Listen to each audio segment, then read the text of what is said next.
Ajme, nima ga. A, bit će se zadržao u Split, ali u Zagreb, je. Pa kako je onda brzo javio da će danas doći? A kako? A bit će se čago dogodilo da se nije zadržao u ambasadu.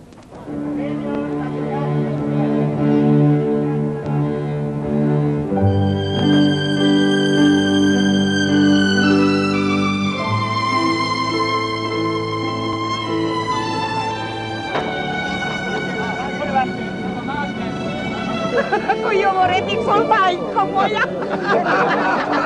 A ovo pa nikada je žuri to, sigurno koji Njemac kad traži stare bovare.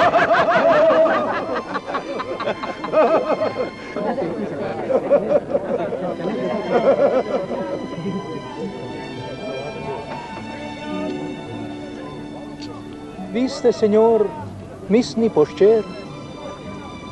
Jesam, sure. Vi sigurno poznajete senjoru Keku.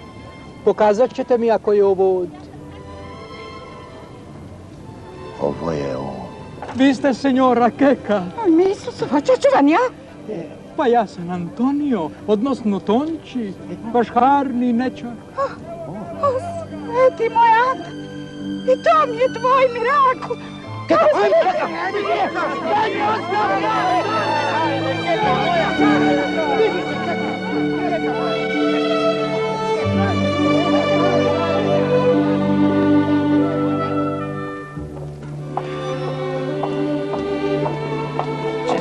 Bilo Keka da padaš u vatru. Ajme, smantala sam se bila, noge su mi se prisikle, ajme meni.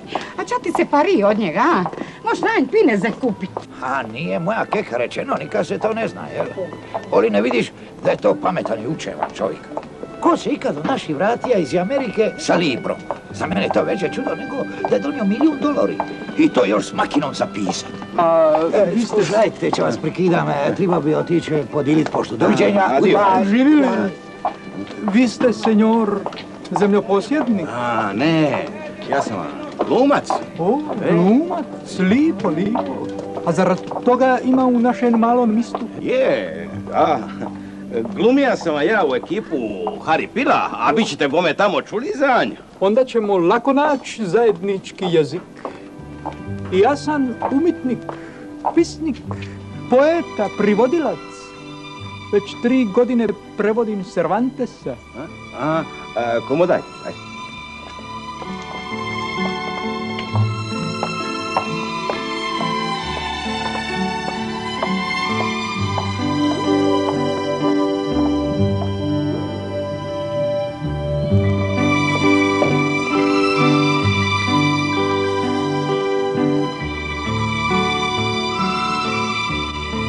Keka, koji ti je to, a? Evo ga, koji zgodni momčić.